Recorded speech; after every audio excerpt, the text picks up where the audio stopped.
Mr. President, at this juncture, I move that we consider the privileged speech of Senator Ping Lacson, Mr. President, and to continue with the interpellation, Mr. President, I move that we recognize the distinguished gentleman from Tarlac, Senator Bam Aquino, and for our dear colleague, Senator Ping Lacson, to continue with the interpellation. So move, Mr. President. Senator Lacson is recognized and he has the floor. And if he gives leave, Senator Bam Aquino may proceed for his interjections and interpellation.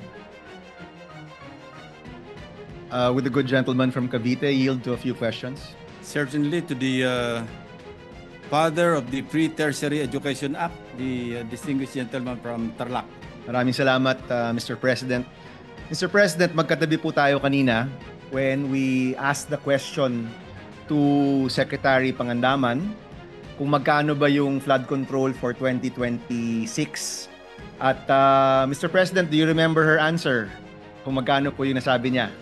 I think I left the room, Mr. President. Mr. President, ang nasabi po niya, 275 billion pesos 275 billion. for 2026. That's huge, Mr. President. Napakalaki, Mr. President. And itong 275 billion po, according to former Secretary Bonoan, during the previous Blue Ribbon Committee hearing, nakadivide daw po ito equally among all legislative districts. And I pose the question, Mr. President, I'd like to know your comment also. Tama ba na i-divide na lang yung flood control equally to all legislative district, whether there is flooding or no flooding, Mr. President? If you're asking my opinion, it should be equitable and should be on need basis. What do you mean by need basis, Mr. President? Need basis, if the legislative district is flood prone or susceptible to, say, it's a low-lying area, then that should be given priority or even bigger amount, Mr. President. Kanina po, Mr. President, ang mungkahi ko po sa mga cabinet members earlier ay sana balikan nila tayo before December ng isang flood control budget na talagang may pagmamalaki at talagang kayang tayuan ng kanilang mga ahensya. Meaning, dapat po nakabase na ito sa mga lugar na talagang flood prone. And Mr. President, there was also one suggestion na gamitin natin yung Project NOAA kung ano ba yung mga lugar na talagang flood prone at sana dun mapunta yung flood control budget na sana maibago pa ng ating executive department, Mr. President. Yeah, I fully agree, Mr. President. And besides, as per our records, marami yung naka-PISARO, meaning for issuance of SARO or aka FLR. Yes. Winidal na Malacanang, I think nasa mga 168 billion yon. On top of the items vetoed by the President. Ito yung mga insertions na ginawa sa House of Representatives at saka sa BICAM. So, ang total, nasa mga 190 plus billion pesos pa. And that is for 2025, Mr. President. That's for 2025, correct. Mr. President, kapag hindi po ito magamit in the next few months, ano pong pwedeng gawin sa 190 billion po na ito? Well, pag hindi po nagamit, papasok na sa savings. Nandiyan sa yung Supreme Court ruling, meron silang tinatawag na definition of savings, meaning hindi nagamit o kaya nakatipid sa paggamit or some other requirements para ma-declare as savings. And Mr. President, it is the executive who can determine what projects need to be enhanced. Is that correct, Mr. President? That is correct, Mr. President. Or the President may pull out some appropriations under the unprogrammed fund, under the special purpose fund, to augment the budget of some items under the regular budget. So, kung kailangan. So Mr. President, merong 190 billion for 2025 na hindi pa nagagalaw. Dahil naka for later release or what they call now as PISARO and for issuance of SARO. And I'm sure, Mr. President, ngayon na merong flood control issue, magandang aralin talaga kung dapat ba talagang magamit ang perang yan dun sa lugar na nakalagay kung saan siya gagamitin, Mr. President. Well, as suggested by our own colleague here, the former DPWH Secretary, mas maganda meron talaga master plan. Dapat integrated, coordinated, at saka manggagaling sa scientifically based or science-based ang pag-determine kung saan pwedeng dalhin yung mga budget for flood control projects. Yes, Mr. President, I'd like to remind the body and our colleagues here, back in 2017, nung una pong pinag-uusapan yung libreng kolehiyo, the good gentleman from Cavite found some budget, no, with Senator Legarda, who was the chairman at that time of Finance. May nahanap po kayo? 8 billion pesos. 8 billion at yun po yung naging seed money natin para sa unang taon ng libreng kolehiyo. Do you remember that, Mr. I President? remember that, and that triggered the early passage of the Free Tertiary Education Act. Yes, Kasi Mr. meron President. ng budget for the succeeding year. All we needed to do was to pass the law. Yes, Mr. President. So, nagka-timing tayo dun, Mr. President. May alokasyon, napasa yung batas. Maybe, Mr. President, for this year, because we know that the needs for education are quite grave again, kung yung flood control budget po ay, if it will be amended or if it will be slashed, kung may makuha po tayong pondo doon, baka, Mr. President, like what we did before, we can reallocate these funds for education, Mr. President. Kung ako po yung tatanungin ninyo, I will agree with you, pero hindi naman ako siga-siga dito, Mr. President. So, 24 tayong siga. Kausapin natin lahat. Yes, Mr. President. Our Chairman of Finance, Mr. President, is extremely supportive. At ito na po siguro yung aming unang pasabi sa mga kasama po natin. Kung mababago po ang flood control budget, mababawasan o mazizero, sana po mapunta yung budget na yan sa talagang pangailangan ng taong bayan, gaya ng edukasyon. I, for one, as a member of the Finance Committee, Mr. Chairman, and a member of this August body, I will support your proposal. Thank you, Mr. President. That's all, Mr. President. Maraming salamat po. Majority Mr. Leader. President, the next to interpolate, Mr. President, is the gentleman from Isabela in the Davao region, no other than Senator Raffy Tulfo. I move that he be recognized, Mr. President. Thank you, Mr. President. Senator Raffy Tulfo is recognized. First of all, I would like to commend Senator Ping Lacson dun sa ginawa niyang comprehensive research sa flood control. Kahanga-hanga nga at in-depth talaga at marami tayong natutunan because of that. Meron akong few questions kay Senator Ping. Senator Ping, kasi kanina medyo kinapos ako sa oras sa Blue Ribbon. Would you support na kailangan lahat ng mga contractors and DPWH officials, especially yung pinagdududahan na involved sa anomaly, na dapat makita natin yung kanilang ITR para pagbanggain natin yung kanilang mga possession tulad ng Diskaya na meron 28 luxury vehicles, kung yung ba'y babangga doon sa ITR na binabayaran nila. I agree, Mr. President. In fact, I was informed by the minority leader that she was already served the LOA by the BIR Commissioner himself, Commissioner Lumagi. So that could start the ball rolling in an investigation to be conducted by the Bureau of Internal Revenue, no less. Pero kanina, Mr. President, I was informed by one of the personnel sa BIR, sabi ang bigyan lang daw ng LOA, letter of authority, ay yung company ni Diskaya. So ang gusto ko sana, mismong si Diskaya mismo, yung Diskaya mag-asawa, mabigyan ng LOA na para makapag-explain. And also, do you support, Mr. President, na hindi dapat abutin ng buwan o taon bago lumabas yung resulta ng LOA? Yes, I agree, Mr. President. I'm not privy to because it was just relayed to me by Senator Soto. Maybe he can share what he knows firsthand. And also, siguro, Mr. President, tulad sinabi ni Senator Soto kanina na nagustuhan ko ngayon dahil it happens na yung 28 luxury vehicles na binili ng mga Diskaya ay mula sa dalawang dealer mula sa dalawang car dealership na pasimuno sa smuggling ng mga sasakyan. In fact, yung dealership daw na yon ay involved doon sa pagpasok ng Bugatti na ako po nag-expose na hindi nakapagbayad ng tamang tax kaya nahila. So maybe doon sa 28 luxury vehicles baka mahila natin lahat yun, baka hindi nagbayad ng tax yun. Anomalous na yung pagkaroon nila ng ganong karaming pera, pati ba naman doon sa pagbayad ng taxes sa mga sakyan, anomalous pa rin. So do you agree, Mr. President? Yes, Mr. President. By the way, I stand corrected and like to correct and put on record yung response ko kanina sa distinguished gentleman from Tarlac. Yung nabito ni Presidente, 26 billion. Ito yung program under the DPWH budget and another 168 billion under the unprogrammed. Yung Pizarro, malaki po ito, 757.3 billion pesos. So ganun kalaki yung naiwan sa budget kasi naka-hinold na Malacanang ang release ng SARO. And last question, Mr. President. Sa records po ng DPWH, 103 contractors ang na-flag down nila na hindi tama yung ginagawa, meaning na blacklist.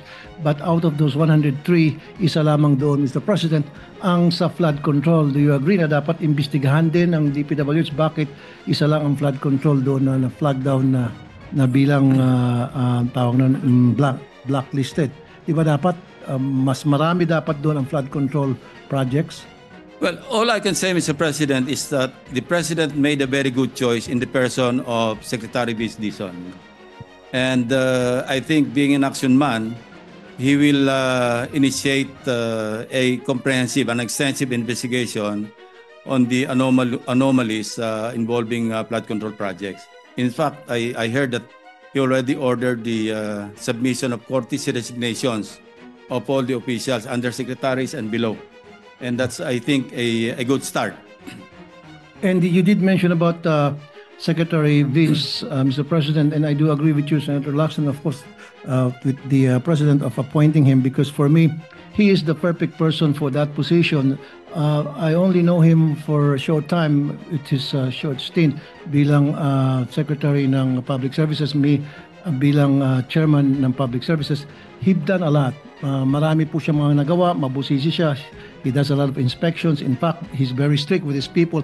He monitors his people very well. So I think he fits for that position. Do you agree, Mr. President? Yes, I agree, Mr. President. As a matter of fact, I sent to him already an advance information through one of his prospective staff, who used to work under me sa PNP. I gave him the information on at least 2 district engineers and a minor functionary sa Bulacan who are big-time gamblers in one of the casinos here. And the 2 of them, as per my information, used aliases. They hid their true identities, gumamit ng fictitious name, and ang recorded losses. This is just informal and official, but I intend to get the official record. Yung isa po natalo ng 300 million, yung isa more than 300 million. And these are salary grade 19 officials, being district engineer, and the other one is even occupying a lower position. So you can just imagine the enormity of the corruption that's going on. This is only in Bulacan, Mr. President. I got hold of the aliases that they used. So it will be easier for the concerned authorities to really identify or get all the records of their winnings and losses. And it's very easy, Mr. President, kasi all we need to do is call the attention of Soler, Okada, and all other casinos para makita yung labas-pasok nitong mga nagsusugal ng mga DPWH officials, Mr. President. Yeah, that's what I did, Mr. President. I already wrote Chairman Altenco to coordinate or direct the different casinos to provide the information. I gave him all the necessary information to identify or to point to the DPWH officials through their aliases.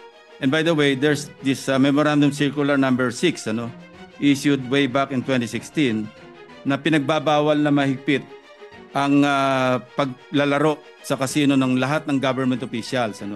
Yung sinasabi rito, connected directly with the operation of the government or any of its agencies. Aside from a possible, malit lang pong penalty rito, yung violation of Article 178 of the Revised Penal Code, using fictitious name and concealing true name, mababa ang penalty.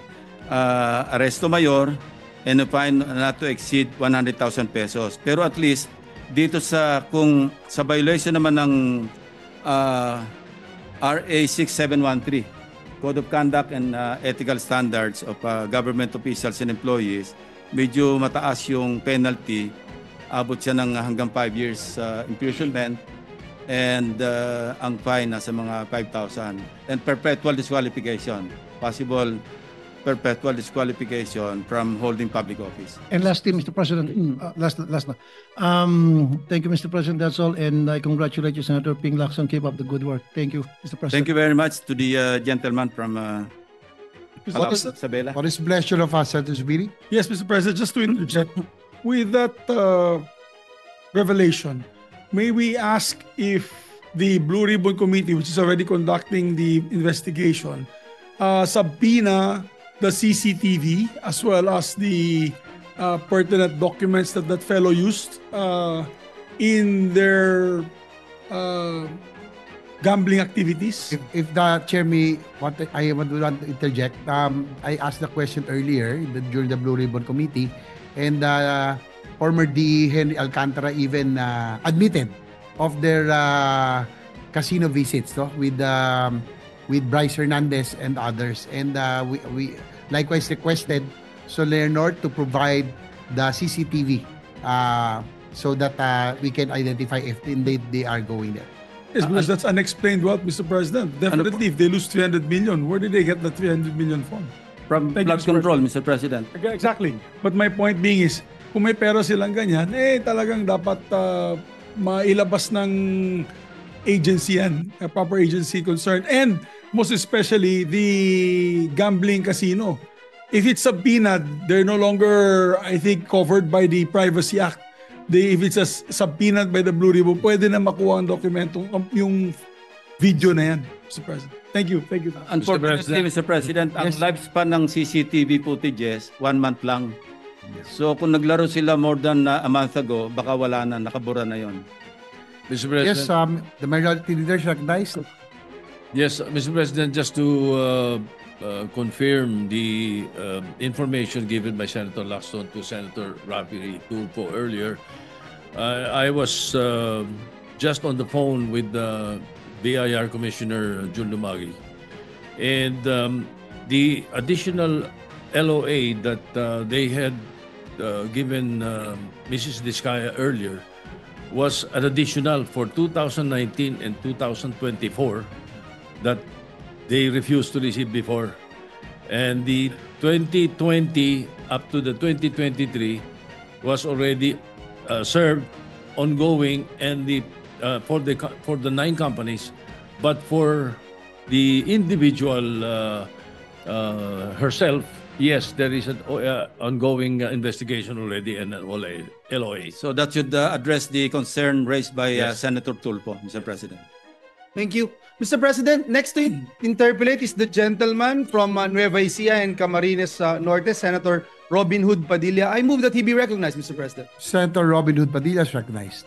Maraming salamat po, Ginoong Pangulo, at sa ating pinunong mayorya. Meron lang po ako mga konting katanungan. Willingly to the distinguished gentleman who played my role sa 10,000 hours. Isang karangalan po at nakapagbigay po sa akin ng Grand Slam. Naniniwala po ba kayo, Ginoong Pangulo, na ang AFP sa ngayon ang may pinakamataas na trust rating, ang Armed Forces of the Philippines po? I have no personal knowledge, but if you say so, Mr. President, I believe you. Opo. Bilang kayo po ay dati na nasa Philippine Military Academy at kayo po ay nagserbisyo sa bayan, naniniwala din po ba kayo na isa sa pinakamatapat ang ating Armed Forces of the Philippines? Tama po yon. Kasi yung kanilang oath, sinabi nila talaga, ipagtatanggol nila ang watawat ng ating bansa at ating mga mamamayan. Bilang ako po ang gumanap ng inyong buhay sa 10,000 hours, pinagmamalaki ko po na dito ko po nakita sa AFP na sila po ay pwedeng pagkatiwalaan. Ito pong nangyayari ngayon sa flood control, naniniwala po ba kayo na kaya pang baguhin ang DPWH? Kaya po. Especially na na-appoint si Secretary Vince Dizon. I think you will agree with me na isa siyang action man at talagang pwedeng pagkatiwalaan sa isang maselan na posisyon bilang sekretary ng DPWH. Opo. Marami pong mga kababayan natin ang ito po talagang majority ay galit na galit po sa nangyayari na baha, sa mga dilubyo po nila na nararanasan. Sa tingin po ba ninyo ay may tiwala pa sila sa DPWH? Sana po manumbalik ang kanilang pagtitiwala sa DPWH. Anyway, iba na po yung liderato at hindi ko naman po hinuhusgahan yung dating sekretaryo o dating kalihim na Secretary Bonoan. Pero ang sinasabi ko lang, dahil hindi ko naman siya kilala at kilala ko si Secretary Vince Dizon, malaki pong aking pag-asa na manunumbalik ang pagtitiwala ng ating mga mamamayan sa DPWH. Opo. Ito naman pong akin po ay isang suggestion lang po ito. Kayo din po ang makakapagbigay liwanag sa amin bilang ito po ay out of the box po ito, aking mungkahi. Noong pong panahon ni Pangulong Arroyo, nagtatag po siya ng National Development Support Command. Ito po yung NADESCOM sa AFP. Ang NADESCOM po ang development arm ng AFP upang labanan ang insurgency sa mga kanayunan. Sila po ay nakikipag-partner sa mga private donors at local development units upang magsagawa ng iba't ibang development projects tulad ng mga school buildings, farm-to-market roads, health centers, rural electrification, bridge, pathwalk, water system, multipurpose buildings at rain collectors. Ngunit sila po ay binuwag noong 2012. Tinataya po na 1,800 development projects po ang natapos nila mula noong sila po ay maitatag. Ang akin pong mungkahi, dahil ngayon po ay marami po ang pinagre-resign ng ating mahal na Pangulo, bilang hindi naman po pwede na itigil ang mga flood control projects, hindi po ba pwede na ito munang NADESCOM ang magtuloy ng mga flood control projects na mga nasira o mga na-ghost? Sa palagay po ba ninyo, pwede natin silang pagkatiwalaan? Totoo po yun. At pwede natin imangkahi sa Pangulo ng Pilipinas na mag-issue uli ng executive order para mabuo uli yung sinasabi niyong NADESCOM. In fact, meron tayong engineering brigade, no? Capable naman po sila na magsagawa ng mga development projects, infrastructure projects, school buildings, even roads, ano? Kaya nila 'yan. So maganda po yung inyong mungkahi at sana makarating ito sa palasyo at magawa ng karampatang aksyon. Tama-tama, meron tayong ongoing na budget deliberation. Baka pwede nating kung magkakaroon ng basihan sa pamamagitan ng isang executive fiat, pwede tayong sigurong mag-realign ng budgets papunta sa DND or AFP nang sa ganon mapondohan yung inyong minumungkahi na pagbuo muli o pag-revive ng NADESCOM. Yun lang po, mahal naming tagapangulo, sapagkat sa akin pong paniwala, matagal po ito sigurong adjustment natin.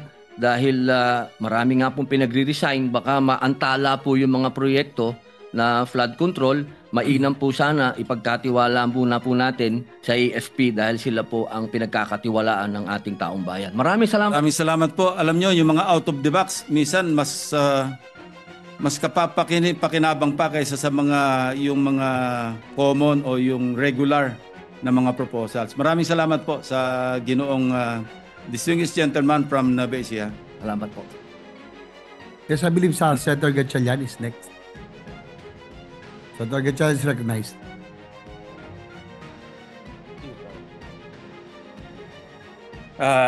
Thank you, Mr. Chairman. Mr. Chairman, will the distinguished gentleman from Cavite receive a few questions, Mr. President? Certainly to my honorable chairman of the Committee on Finance. Thank you, Senator Lacson.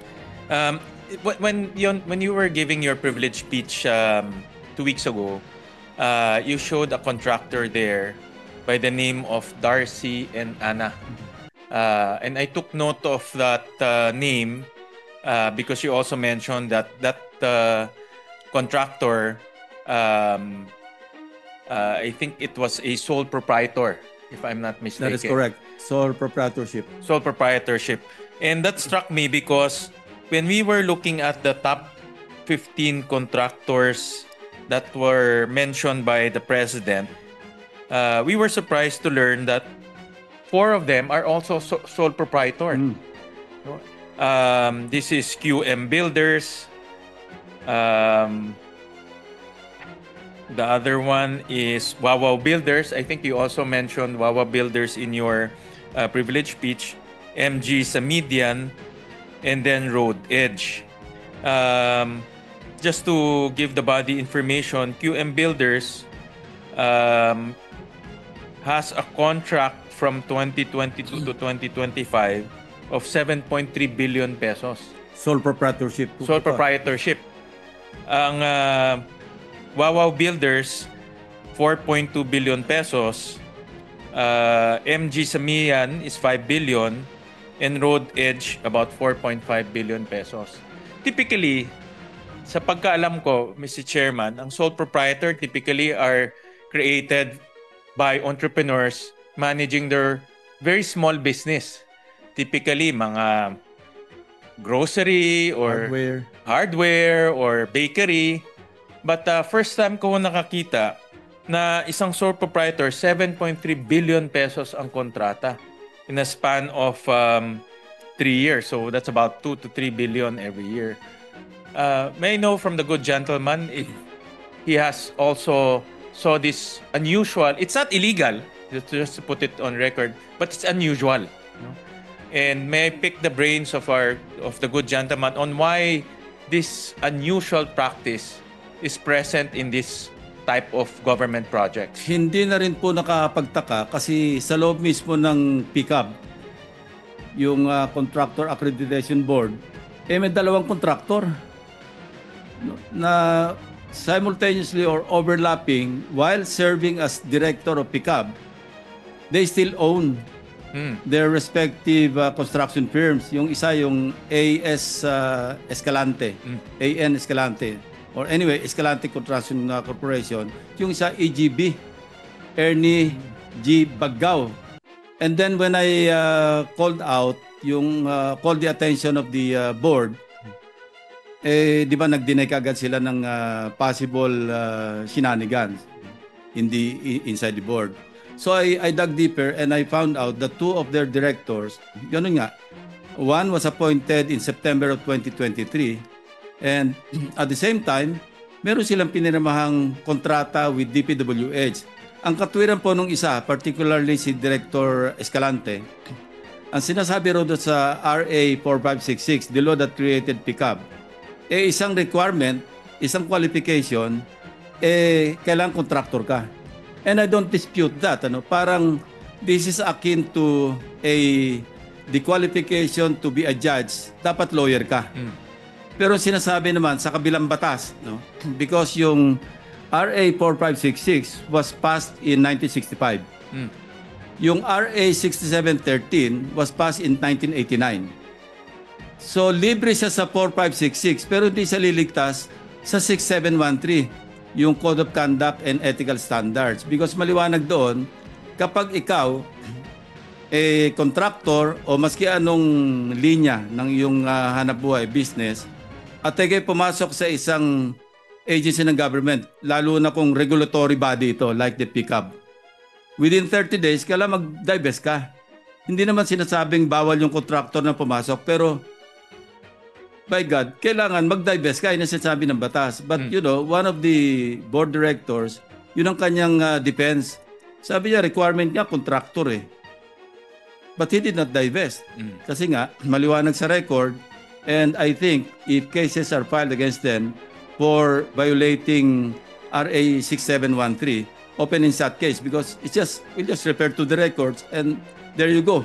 Yun na yung ebidensya na talagang they violated the law, particularly RA 6713. So, hindi na rin po ako nagtataka na makakuha ng kontrata na ganyang kalalaki maski single proprietorship. By the way, I also mentioned in my privilege speech na yung Darcy and Anna, nung pinuntahan po namin yung registered, kasi Google lang naman makita mo yung address, nung pinuntahan, wala na po, ang nakalagay doon, parang gym yata. Yeah, e-payment store, at saka gym. nawala na yung karatula na sila'y construction firm. So, medyo multo na yung proyekto, multo pa rin yung nag-undertake ng project. So, ganun kasama yung situation. Correct. Mr. Chairman, nasa slide, ito po yung mga top 15 contractors named by the President. And 4 of them are sole proprietors. It's just, for me kasi, this is the first time that I've seen a sole proprietor handling multi-billion contracts, especially from the government. And alam natin, ang sole proprietors, unlimited liability. Meaning, if something goes wrong, pati bahay mo pwedeng kunin. Savings account mo pwedeng Unlike kunin. a corporation. Unlike a corporation, you have some protection.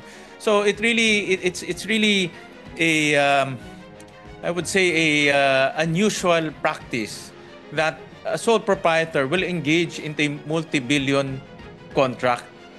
But on the other side, risk rin to sa gobyerno because kung may nangyari, hahabulin mo siya at wala naman siyang asset, problema rin tayo because it's a sole proprietor. No? But it's just this is something that I feel is a red flag in terms of this practice. I think itong ganitong practice is dapat tignan mabuti ng PCAB and also ng DPWH because sole proprietors are not meant to handle multi-billion contracts. Ang theory ko, good gentleman from Cavite, is dahil pag sole proprietor, isa lang kausap mo yung may-ari lang So, ibig sabihin, kung meron kayong mga arrangement, meron kayong bigayan, meron kayong sharing dun sa income, isa lang kausap mo. Unlike a corporation, you have to declare dividends, you have to pass a board resolution, you have to talk to all the directors. But a sole proprietor, you only have to talk to one person, which is the owner of that corporation. So, in this case, mabilis kausap dahil isa lang. The other theory that I have is paka-front lang to sa mga district engineers or regional directors. Because kanina, I heard during the hearing of the Blue Ribbon, tinatanong nila yung Wawaw Builders kung ano yung mga proyekto. Wawaw is a sole proprietor. No? Tinatanong nila yung mga proyekto, hindi niya masagot. No? Baka nga, hindi niya masagot dahil hindi naman siya talaga ang gumagawa ng project na yon. No? Ibang tao ang gumagawa ng project. Which brings to light, Mr. President, na yung lisensya, hinihiram ng district engineer at sila nag-i-implement. We have this case, we talked to one of the contractors whose license was borrowed. Ang problema niya, nakita niya na pala na hindi pala ginawa yung project na kung saan ginawa yung hiniram na lisensya niya. So, worried siya na siya yung puputukan kasi siya yung nakapirma. And that's an ongoing problem insofar as that particular contractor is concerned. I don't know how he will be able to resolve it, but wala na yung kanya mga kausap na suspend na. Ito yung sina Bryce Hernandez, Alcantara, at saka yung another one. No? So, we also have information na they even, I'm referring to Bryce Hernandez and company, they even resorted to forging the signatures of the inspection team. So, wala nangyaring inspection, pero may mga pirma, so, nabayaran. So, ganong kasama na, Mr. President, at ganong kagahama na. Kasi sa halip na substandard, hindi na talaga ginawa para yung buong budget para sa project, nilaro na sa casino. Yun talaga ho. Yun talagang karumadumal na ho ang tawag ho natin dyan dahil ni isang hollow block o isang buhangin, wala hong tinambak ho doon sa flood control. And the President himself, he saw for himself that kind of an activity. Sabi niya, nakita niya, ghost project. Wala siya nakita pala, pero alam niyang ghost project kasi dapat based on the website ng DPWH, meron talagang dapat na napondohan at nabayaran doon sa lugar na pinuntahan niya na wala naman siya nakita. I think my point of the matter, Mr. President, good gentleman from Cavite, is for me, again, personally, these are red flags, although not legal, but red flags. And from my experience in the private sector and also in the government sector, this type of sole proprietor bidding for multi-billion projects are not best business practices. Normally, businessmen will not risk their house and their savings account to go into business. Normally, they would want to have certain level of protection so that they will not put their own personal asset at risk. And these are just red flags that the committee, that the Blue Ribbon Committee should look at. Although, honestly, we're still doing a lot more analysis on this. But I just want to bring this out to the good gentleman since he also brought out a contractor who is also a sole proprietor. And thank you for bringing this out, Mr. President, gentleman, the honorable gentleman from Valenzuela. This has brought to life kung ano talagang extent ng mga anomalya. Ang unang, ang entry point nito talaga PICAB eh. Yes. In the first place, why would PICAB issue an accreditation? Correct. And then, how would PICAB renew their licenses? Kasi every year, they have to renew their license eh. So, nandun yung unang anomalya.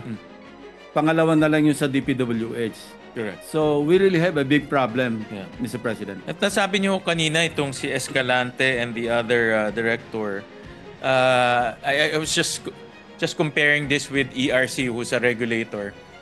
Requirement rin doon, experience in energy. So kukuha ka from someone from the energy sector, pero hindi ibig sabihin that commissioner can do business with government. No, Mr. President. So it's really it's a plain and simple conflict of interest. Sabi ko nga, Mr. President, yung katwiran ni board member or board director Escalante, parang kahalintulad ng yung huwes bago ma-appoint, kailangan abogado. Pero hindi ibig sabihin na pwede siya mag-practice pa rin maski huwes na siya. Pwede pa rin siya merong law firm na huwes pa siya. Kailangan mag-divest siya or tumigil siya ng pagpa-practice ng law. Correct. Ganun po yung analogy. Kung susundan natin yung pangangatwiran ni Director Escalante, yun. Sabi niya, ang requirement daw, contractor eh. Yeah. Ang requirement pagiging huwes, abogado eh. At the very least, Your Honor, is out of delicadeza. Huwag ka na magnegosyo with government. You can do private contracting, let's say sa mga private developers or other developers. At the very least, out of delicadeza. Basta wala lang conflict of interest, Mr. President. I think batin delicadeza ho is mas importante. Pero hindi. Pero kung konting tao may delicadeza, Mr. President. Sa corruption ho walang delicadeza. Lalo na, Mr. President. Sa corruption ho, garapalan ho ang pinapairal ho doon. Thank you to the gentleman from Cavite. Thank you for enlightening us with what's happening in government, and I fully support his advocacy and crusade to weed out DPWH of this corrupt syndicates. Maraming salamat po. Thank you very much for your intervention, Your Honor. Majority Leader. Yes, Mr. President. Mr. President, if I may just interject also, Mr. President, with regard to the issue on PICAB issuing licenses and renewing licenses, Mr. President. If I may ask the good gentleman from Cavite who diligently worked hard and did a lot of research on this particular matter. In today's hearing, Mr. President, Your Honor, this representation asked the board members, the chairman himself, Dr. Pericles Dakay, whether or not the three members of the board of PICAB actually are not only contractors or officers or owners of companies. I asked Mr. President if they have government contracts with DPWH and LGUs, and the chairman answered and said yes in the affirmative, and he even mentioned, Mr. President, that even the two board members, namely Engineer Bagao and Engineer Escalante, ay pareho daw po nag-sign ng kontrata. That is correct. We have the records, Mr. President. DPWH. Nag-overlap to sa kanilang position or appointment as board directors. At the same time, nagpirma sila ng contract with DPWH. Meron kaming slide dyan. Yes. Mr. President, in fact, I was surprised because walang kibit-balikat. Right away, answered the question. Yes, we are contractors, we are involved with government contracts. Nagulat po ako, Ginoong Pangulo, sapagkat you were mentioning a while ago yung ethical standards for public officials, which is very clear. In fact, I even asked whether or not there's something wrong about it. And it appears na parang hindi sila aware that something wrong about it. For example, Mr. President, si Dr. Dakay is associated with Dakay Construction and Development Corp. May mga proyekto po siya, national and various local government units, public facilities like government buildings and schools. Si Engineer Bagao ay associated with EGB Construction Corporation. Dinescribe po siya as one of the top contractors for flood control projects, securing projects worth over 7.7 billion, Mr. President. And if I'm not mistaken, Your Honor, Senator Lacson made mention about this particular person, Engineer Bagao, that signed government contracts while simultaneously July 25, 2024. So he is And he was pickup board appointed member. September 2023. So he's indeed a board member when he signed those contracts, Your Honor. That is correct, Mr. President. And then this Engineer Escalante is associated with AN Escalante Construction, and allegedly, again, he signed a contract with DPWH on behalf of his company in May 2022, again, while already a pickup board director. Mr. President, let me fast forward. What can we do about this, Mr. President? Should DTI do something about this? Of course, in the course of our investigation here in the Senate, the committee will recommend the filing of charges against this board members. Even without the Senate recommendation, DTI or SIAP or SIAP should file charges kasi SIAP implementing board na SIAP yung PCAB eh. Yes. Yung Construction Industry Authority of the Philippines, which is under DTI. Even without a recommendation, sabi ko, this is an open and shut case. No? And they cannot feign ignorance because basic naman yan, ignorance of the law excuses no one. Exactly. Thank you, Mr. President. I think it's crystal clear that there's conflict of interest. In fact, I will go further sana, Mr. President, kasi yung EGB, for example, na related doon kay Engineer Bagao, may dalawang different pickup ratings. Hindi ko alam kung pwede ho yun na dalawa yung pickup ratings niya. And I don't know why this is ongoing. In fact, Mr. President, I even asked further as to whether or not they are looking into the possibility of lending or renting their licenses. I remember si Senator Risa also raised that, and they themselves agree na it's ongoing. Si Secretary Bonoan, dating Secretary Bonoan, also admitted, Mr. President, that it's happening, and yung pick-up din sinasabi na it's happening. So sabi ko, ano ba yung ginagawa po ninyo tungkol dito? And they themselves are aware na, for example, in the case of the Diskaya group of companies na nakakuha po ng 31 billion pesos for the past 3 years, 2022 to 2025, na mga proyekto, nawawala na po yung ibang kumpanya, magtatayo lang po sila ibang kumpanya, and papayagan din po nila, Mr. President. So, nagkakaalaman kasi, Mr. President, sabi ko nga during the interpellation of the Minority Leader, Senator Soto, di ba accreditation for sale na itinatanggi nila, sa halip na tingnan nila outright, denial kaagad.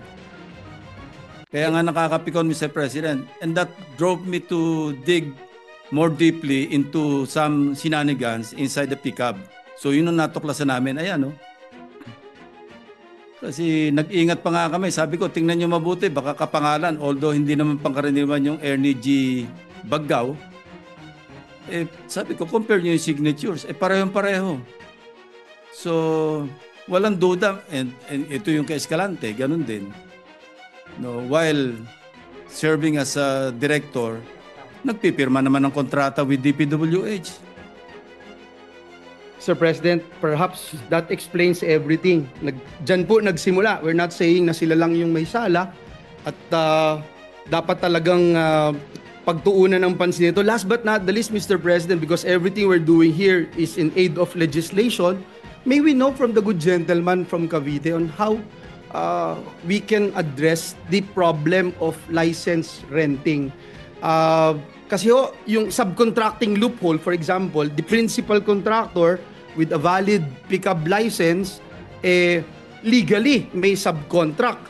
yung portions of the work to another party. Now, in practice, some firms will act only as fronts, allowing less qualified or unlicensed groups to actually perform yung pong proyekto, no? And this makes accountability murky because technically the licensed contractor remains compliant even if the licensed contractor has little role in execution. Now, you have the joint venture loophole din kasi a small unqualified contractor, for instance, can enter a JV, a joint venture with a duly licensed contractor. So on paper, may joint venture na meet yung licensing requirement, pero in reality, the unqualified party may be the one in control. So what do you suggest, Mr. President, as to how we can initiate reform and address these issues? Well, I do not know, and I'm not sure if there are laws that would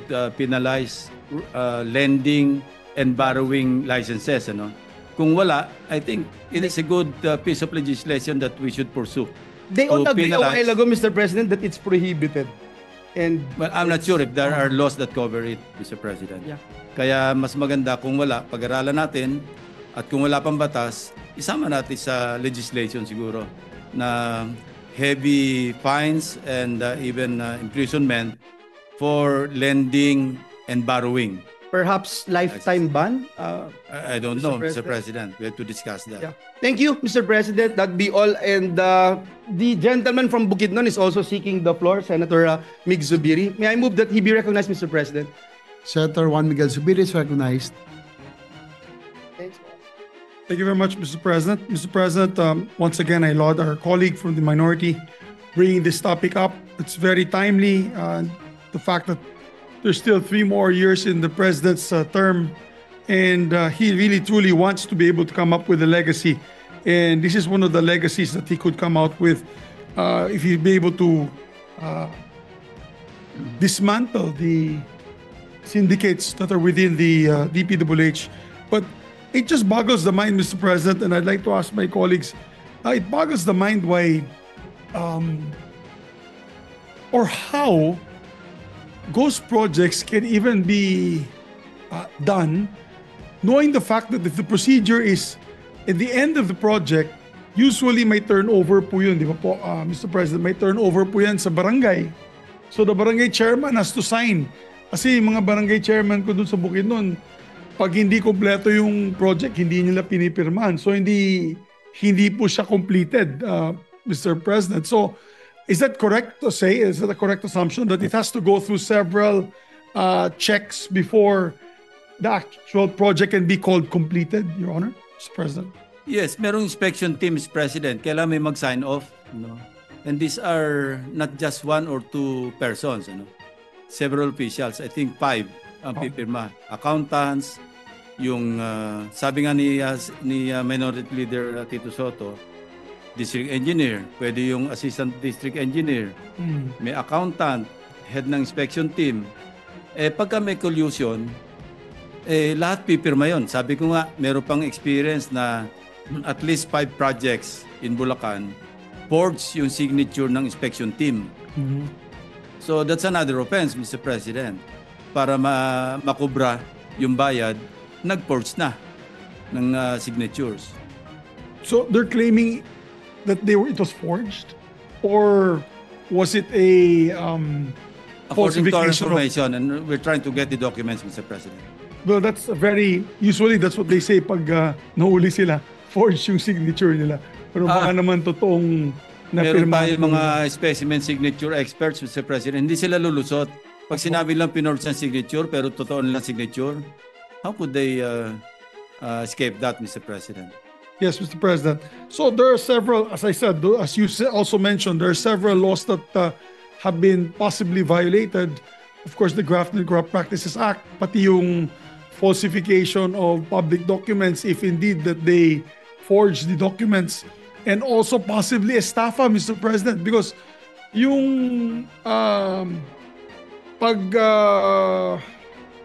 criminal, kasi I consider it already with criminal intent. If they're going to come up with a ghost project and then they fool everyone else utilizing government funds. Wouldn't that be considered estafa as well? Yes, Mr. President. I was informed by a retired Supreme Court Chief Justice na mayroong jurisprudence. Sabi niya, ang advice niya, wag na kayo mag-file ng plunder kasi abutin kayo ng siyam-siyam, 10 taon at least, bago ma-prove. There's an existing or parang leading case na kung saan 8.8 million lang yung threshold. Hindi ko pa pinapaaral ko sa staff ko yung kung ano yung mga predicate crimes that would constitute a penalty of reclusion perpetua, meaning capital offense, capital punishment, no bail. So instead of filing plunder or violation of RA 7080, we're now conducting research on that particular information that I got from a retired Chief Justice of the Supreme Court. Thank you, Mr. President. Our colleague is right because syndicated estafa is, and there are lawyers in front of me here, syndicated estafa is a non-bailable offense because it was done by persons of authority. And if these were done by people of the DPWH, they were persons of authority, knowing fully well that they were doing criminal intent, there was criminal activity. So kaya talagang piko ng taong bayan dahil hindi lamang ninakaw yung pera, kundi wala pang project. Iba po yung nagawa yung project at nagkuha ng kickback. Ito talagang wala, zero. Kaya doon kanina sa hearing, yung kay Wawaw Builders, nagulat po ako na wala talaga siyang masabi. Hindi nga niya alam kung ilan po yung proyekto niya. Hindi niya alam kung nasaan yung proyekto niya. Eh baka front lang po yan. Would the gentleman agree that it's possible that he could have been a front for either someone from the DPWH or a very powerful politician? One of the ghost projects that I pointed out in my privilege speech, gawa ng Wawaw Builders Correct. Ginawa, pero hindi ginawa. The following year, iba na yung contractor. Tapos iniba yung description. Sa halip na slope protection or whatever description it was, dinagdagan pa ng pumping station. But my team was able to locate the exact project where the original project was supposed to have been constructed. Pareho ng grid coordinates na nakuha from the Sumbong sa Pangulo website as well as sa DPWH website. So hindi pwede magkamali, Mr. President. So pinatungan na ibang proyekto para pagtakpan yung ghost project. So hanggang ngayon, nandun pa yung equipment noong para sa pumping station. Ayan, yan yun na, Mr. President. Yun yung nakita. Yun yung hindi makita na nakita. At alam mo, Mr. President, I'd also like to ask our distinguished colleague, paano naman po yung mga substandard projects? Lagyan naman natin liability ng contractor sa substandard projects. Kaninang umaga po, kahapon yata, nahulog yung bubong dun sa Albay, sa probinsya ng napaka-notorious ng probinsya ng aking nanay. Sa Albay, kaninang umaga, nahulog yung covered court sa ulo ng mga estudyante dahil sa bigat daw ng ulan because they used trapal and siyempre napondohan yung ng tubig ang trapal at nahulog. It's all over social media. It was in the news today. And the cost of that project was park development, 98 million pesos. Obviously, ang ginamit siguro nila, mga tubong mga maninipis at kaya nung umulan na malakas ay nahulugan po yung mga batang nag-training yata na for a school affair. They were practicing their dance moves there. And going to that, can we not charge these substandard contracts and contractors with estafa as well? Kasi I think we can, Mr. President. O kasi ano po, Mr. President, obviously they say this is the standard. Pero yung kabilya, imbis na ganito kakapal, kasing kapal ng sigarilyo, and all that, yung nangyari po, Mr. President, na dun sa amin din, sa bayan ng nanay ko, na pagguho po ng flood control dam, ay puro coco lumber lang po yung sa loob, tsaka bato, and semento na parang hinaplas lang dun sa taas. That alone, being substandard, Mr. President, I'd like to ask my distinguished colleague, would that be considered, first of all, substandard? Well, if it's substandard, then it's substandard, Mr. President. So may standard po sila, di ba? How to build in per square that inch. is correct, Mr. President. So, Mr. President, I do not wish to mention the name of God in vain. Pero ito nangyayari ngayon, parang siguro nagalit na yung God nagsunod-sunod si Crising, si Dante, si Emo, para lumabas itong lahat ng issue na ito. Imagine, Siya pang nagano. parang yung intervention ng nature naging kasangkapan para mailabas yung greed, ano? Yung bagyo ng greed ng ilang mga opisyalis ng government. Yes, I agree with you. Mr. President, God works in mysterious ways. And I think that was God's way of saying, of course, like you said, we don't want to use God's name in vain. Pero that's God's way of saying na, uy, Bulaga, tignan nyo to. Itong pangyayari dito, makita ninyo na substandard itong mga projects na ito. So, I have so many other topics to discuss with the good gentleman, Mr. President, but I just want to, first of all, thank once again the good gentleman, but also I am with him in seeking the source of the funding. So, I think if we do not find out the source of the funding, kung sino talaga ang pumondo nito, hindi po gagalaw itong mga opisyalis, I think, Mr. President, kung wala mga source of funding yan or the initiators of the fund. Until and when these names will come out, like for example, here in the Senate, Mr. President, that the good Chairman Sherwin, break out the list. We'll May defend usapan the na list. po kami. May usapan na po kayo. Tanungin po lang natin kung bakit umusbong sa isang ahensya, willing siya i-divulge kung sino yung nag-amend, yung proponent. Opo, tumatango kasi- po yung ating chairman. So, And sinabi ko din madali sa na kanya, makilala. Pero this is just half of Congress, ano? Half It's of just the Congress. upper house. yes, So I just hope yung lower house will follow suit. follow suit. But we lead by example, Mr. President. And I thank the good gentleman for proposing that. As a matter of fact, nag-usap din po kami kanina ni Senator Sherwin. Kung may mga amendments po ako na mismo, sabi ko sa kanya, hindi ko mabanggit yung ibang mga kasamahan ko. Pero if I have an amendment, for example, in my province for the completion of my airport, then I will stand up here. I'm willing to stand up, get the RDC approval, get the local government approval, get the approval of the agency, and defend it here. That's how it should be, Mr. President. And to go further, Mr. President, ikaw na rin daw maghanap kung saan babawasin. Opo. With the help of the chairman, Mr. President. Pero yun ang mahalaga. Dapat sabi ko nga, Sabi sa akin ng ating chairman, wag naman dagdag ng dagdag.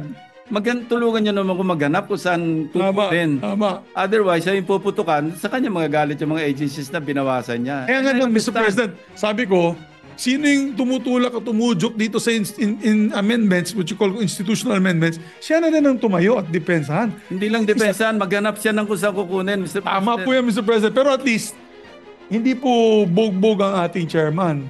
And that's how it should be. Sabi ko nga, we should be able to defend in Luneta the amendments. For example, if my barangay needs a hanging bridge because alam mo, bundok po kami, I will defend it here. And I will seek the floor and I will be open to interpellation. And I think that is the proper way, Mr. President. So, That's very commendable, Mr. President. thank you. So I already mentioned to the good senator whatever amendments that I'll be making, I'll be presenting to the body in future date. So may amendment na po kayo sa 2026 para sa Bukidnon? Marami po, Mr. President. Di naman. Pero walang flood control. These are all, for example, classroom buildings. We have barangays that have no classroom, high schools, Your Honor.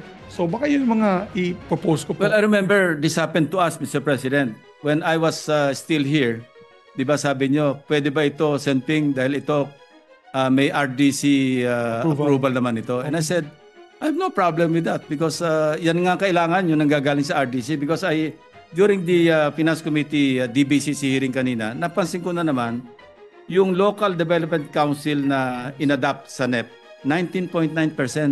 Balik na naman tayo doon sa parang nababaliwala yung local development plans, ano? Yes. Na dapat nandun yung bulk, at least man lang, increase natin sa 30-40%. Yes. Kasi di ba pinaghihirapan nila magbuo ng local development plan. Bakit? Yes, pagdating sa and we took this up with the DBM team na nakausap namin. Opo. Bakit salisi yung submission ng mga regional development councils? Nagsasabit sila mga bandang October. Yes. Tapos na yung budget call. Yung budget call daw nag-i-start as early as January. Yes. Sabi ko baka pwede i-catch up natin yung kanilang Regional Development Council plans Yes. from all over the country. Tapusin nila ng say end of December. Isubmit nila para pasok sa budget call, mapag-aralan.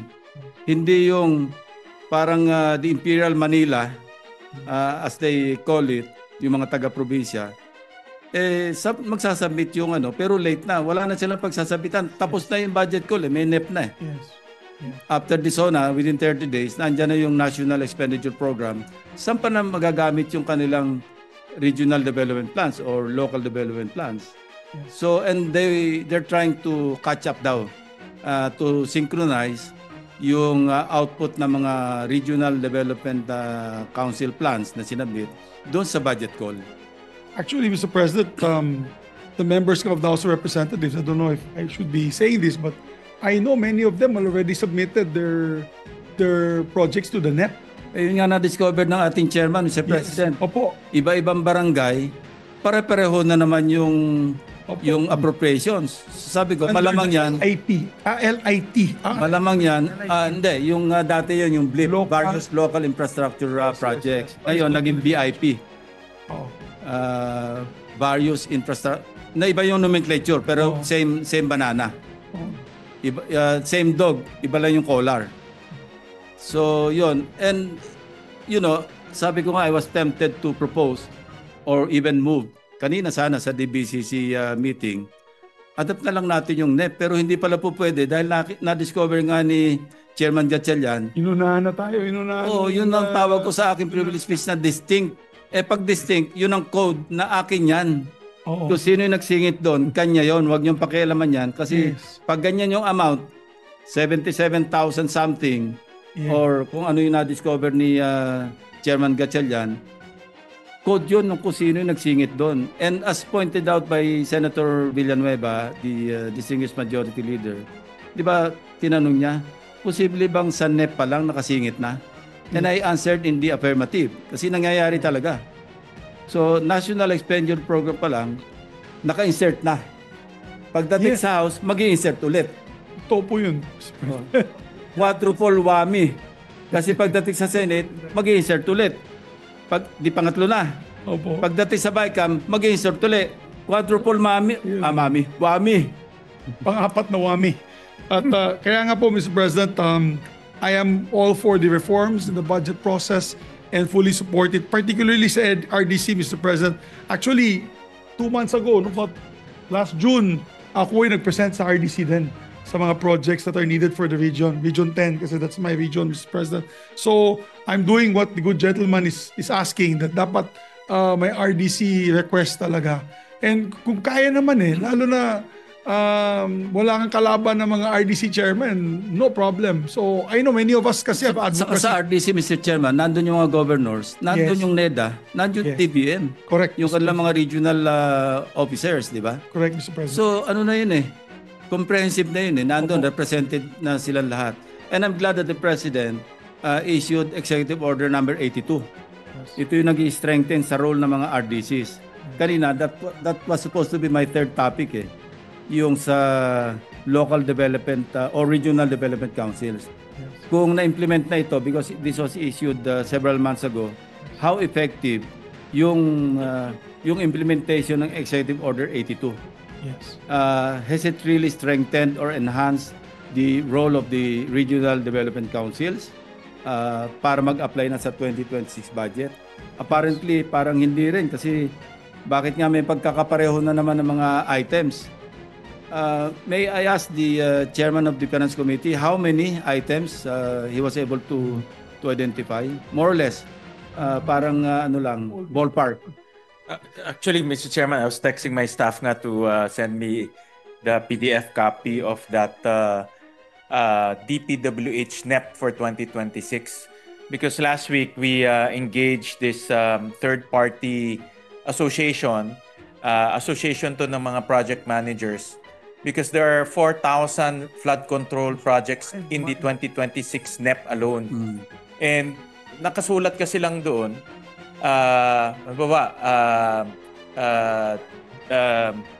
flood control wall. Tapos mayroong barangay, tapos may municipality, may province. Pero hindi mo alam kung saan. So Walang stationing. walang stationing. So we had to engage engineers to help us with the technical side. Pero while reviewing it, nakita namin merong mga 10 million, same barangay, same municipality, package 1, package 2, package 3, package 4. Tapos may mga the same amount. Actually, I told my staff to screenshot it para mapakita ko lang. But maraming kaming na-notice na ganun while reviewing it. Thank you, Mr. President. So thank you, Mr. President. Mabuhay po si Senator Lacson, and I'm happy that this discussion is taking place. The reforms are being done, and we thank the President of the Republic of the Philippines for putting this front and center. And sana po hindi maging ninas kugon ito at tuloy-tuloy na po ang reforma. Ay nakita naman po natin nangyayari sa Indonesia po na yun. Sinusunog yung mga bahay ng parliamentarians dahil binigyan ng allowance na $3,000 worth a month for housing. Ay nagalit yung tao doon at then Indonesia is burning through the riots. And I hope it doesn't reach that effect would reach here in the Philippines unless we do it right. If we don't do it right, Mr. President, I'm worried that the same thing will happen to us here. So, maraming salamat, Mr. President. To give credit Maraming where credit is due, Mr. President, I would like to echo the magic words of the President, mahiya naman kayo. That triggered everything, Mr. President, actually. Majority Leader. Yes, Mr. President, the Deputy Minority Leader is also seeking the floor. I move that she be recognized. Senator Risa Ontiveros. Our Deputy Minority Leader, Senator Ontiveros, is recognized. Salamat po, Mr. President. Just a point of information dun sa malamang exchange ng dalawang colleagues ko sa minority tungkol sa papel at papel dapat, timbang ng papel dapat ng say ng mga regional development councils dun sa budget making process. Paalala lang po sa ating lahat, Mr. President, na nung ipinasa po natin, hindi lamang yung executive order ang masasandigan natin, pero may effort po tayo nung ipinasa natin yung batas tungkol sa DepDev, yung pag-upgrade mula sa NEDA, mula authority hanggang sa full department. Dahil meron pong, chinecheck ko lang po kung nag-survive nga sa BICAM, meron pong sinubukang ipasok na amendment by this representation. Pinanukala ko po, Mr. President. And salamat muli sa colleague ko ngayon sa minority. Tinanggap po noon ni Chair Sponsor Mig Zubiri yung amendment na yung Executive Secretary together with the DepDev Secretary would be annually convening the RDC chairs, mostly governors gaya ng sinabi ng good gentleman from Cavite, and together they would endorse RDC projects to the DBM. So paalala lang po, Mr. President, kung institutionally, paano natin binibigyan ng halaga at timbang ang say ng mga RDCs sa budget-making process. Salamat po, Mr. President. Thank you for the point of information. Thank you. Thank you, Senator Ontiveros, Majority Leader. Yes, Mr. President. Mr. President, there being no other reservation for interpellation, I move that we refer the privileged speech of Senator Ping Lacson and all the interpellations and manifestations thereon to the Committee on Accountability of Public Officers and Investigations. So move, Mr. President. Is there objection? There being none, motion is approved. So referred. Thank you, Mr. President. Again, we thank our colleague, Senator Lacson,